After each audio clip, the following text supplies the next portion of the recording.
Okay, chapter one, my author noters. So from the prologue we just came, which was meant to paint a picture of, Jude's finite quality, he's too pristine to be here, he doesn't fit in, all those things. And so now we start the story, the plot. So we've got Callie and Jude, brother and sister, and I mainly try to paint them as Callie looking so, fiercely up to Jude. Like he's definitely her mentor, he's her inspiration, he's her leader for sure.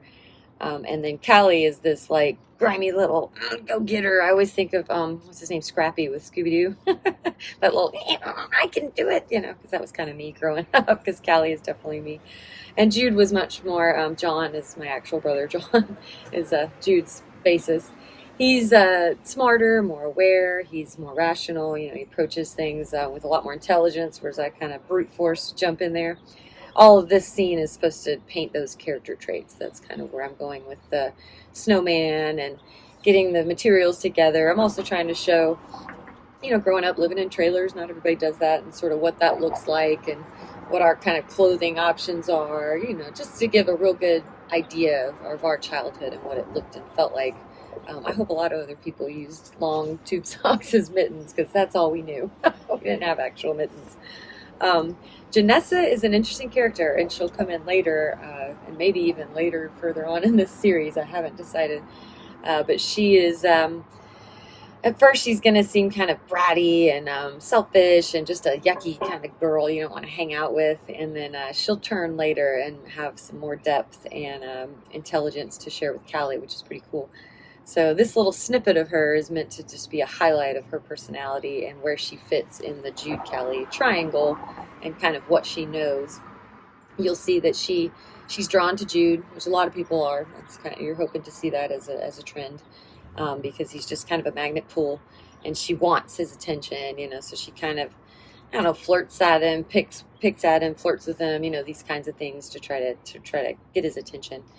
What else is going on here? You learn more about me and Jude, and we love Legos, we love My Little Ponies, this nostalgia of the toys we played with as kids. I'm trying to create that.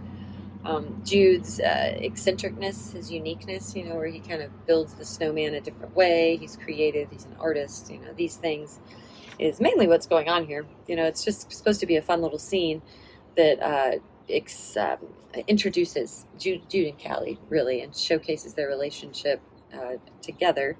One thing that I was trying to do here starting is, so the prologue, you're in the past, entirely in the past, and I'm about 6 years old. And so in this chapter, I can't remember if I think I'm 6. Yep, my little 6-year-old fists into my eyes. As a writer, you have to kind of plant these tiny little seeds of where we're at in the timeline without being so blunt about it. Now we're back in time and Callie is 6. No, you try to do little things like that put the reader there. So we're 6 years old, which means Jude is about 9. That's the age gap here. Janessa falls right in that age range, 8 or something. And what happens at the end of this first chapter is I get zapped by the electric fence, which actually did happen. And the electricity did go out through my eyeballs. It was freaking crazy. It felt so weird. And John was like trying to revive me on the ground. It's the whole scene. So that's all really happened. But what I thought would be fun here with that shock would like shock me back to the present. So at the end of this chapter, you're supposed to be very confused because Callie's like waking up and she's in a hospital bed and her body is wounded. Janessa is gone. Jude's gone. Beep, beep. Meant to be a carrot to dangle. It's supposed to be really exciting. You want to know what's going on next. Why is Callie in the hospital? What time frame are we in now? Hence the title, Jolt. So that is chapter 1.